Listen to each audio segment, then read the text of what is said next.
Hi guys, welcome to my channel. आज मैं एक हेयर ड्रायर के बारे में रिव्यू करने जा रही हूँ। ये है मेरा हेयर ड्रायर पैनासोनिक का, जो मैं फ़्लिपकार्ट से ऑर्डर की हूँ। आप देख सकते हैं, ये मैं पैकेट से रिमूव करके अभी जो इसका बॉक्सिंग पैकेज है वो आपको दिखा रही हूँ। ये बॉक्सिंग में आपको ब्रीफ इंट्रोडक्शन मिल जाएगा हेयर ड्रायर का, कि इसका सेटिंग्स क्या है, स्पीड सेटिंग्स। सबसे पहले अगर प्राइस की बात किया जाए तो इसका ओरिजिनल प्राइस है कुछ 1375, पर मुझे ये ऑफ़र के साथ अराउंड 800 के आसपास मिल गया था। ये हेयर ड्रायर हमारा 1200 वॉट्स के साथ आ रहा है।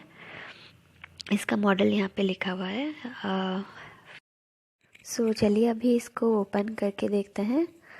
इसके अंदर हमारा हेयर ड्रायर और इसका इंस्ट्रक्शन मैनुअल और इसका वारंटी कार्ड मिलेगा।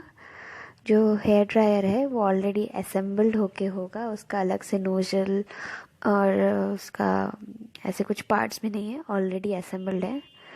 ये आप देख सकते हैं इंस्ट्रक्शन मैनुअल। एक बार आप इसके थ्रू जा सकते हैं, जिसमें कि आपको बेसिक इंस्ट्रक्शन लिखा मिल जाएगा और प्रिकॉशंस भी मिल जाएंगे कि क्या करना है क्या नहीं करना है।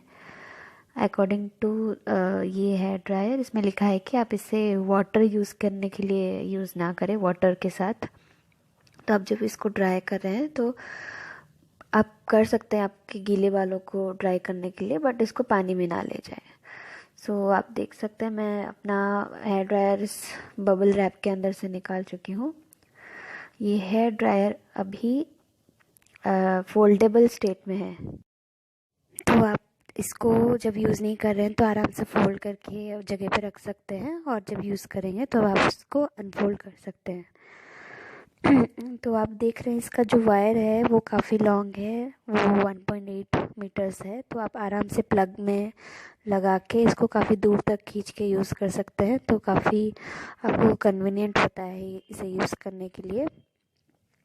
तो इसे मैं अभी अनफोल्ड करके दिखा रही हूँ आपको, बस इसे स्ट्रेच करना है और ये सीधा अनफोल्ड हो जाएगा। अभी जो ये हेयर ड्रायर है, इसका सबसे मेन फीचर जो मुझे पसंद है वो है इसका कूलिंग सेटिंग। मतलब ये हॉट एयर और नॉर्मल एयर दोनों के साथ है। मैं जनरली प्रेफर करती हूँ कि मैं अपने बालों को नॉर्मल एयर से ड्राई करूँ, क्योंकि उससे डैमेज नहीं होती है और जेंटल रहता है। और हॉट एयर के दो स्पीड सेटिंग्स है, एक नॉर्मल एयर वाला सेटिंग है जो आप नॉर्मल और हॉट एयर दोनों में यूज़ कर सकते हैं वो स्पीड सेटिंग, और दूसरा एक है काफ़ी fast setting with hot air.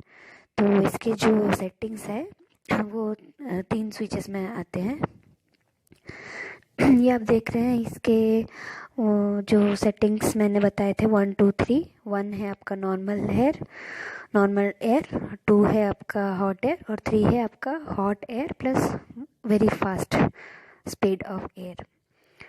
तो आप देख रहे हैं यहाँ पे एक साइड पे एक नॉब जैसा है जो आप हैंग कर सकते हैं कहीं पे भी।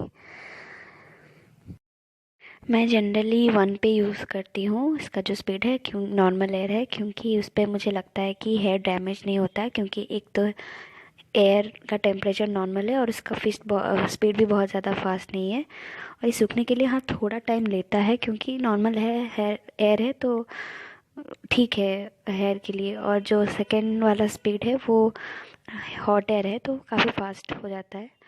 ओवरऑली काफ़ी ज़्यादा अच्छा काम कर रहा है, जितना मैंने उसको नोटिस किया है, वर्थ द प्राइस है। और थर्ड पे मैं नहीं यूज़ करूँगी कभी भी, क्योंकि मुझे लगता है उससे हेयर फ्रीजी हो जाएंगे, क्योंकि एक तो एयर स्पीड भी फास्ट है और टेम्परेचर भी हॉट है। तो इसीलिए 1 और 2 पे ये अच्छा काम करता है और रिलायबल है, कंफर्टेबल है यूज़ करने के लिए, कैरी करने के लिए भी कंफर्टेबल, स्टोर करने के लिए भी कंफर्टेबल। तो मैं डेफिनेटली ये प्रोडक्ट आपको रिकमेंड करना चाहती हूँ। Thank you for watching my video.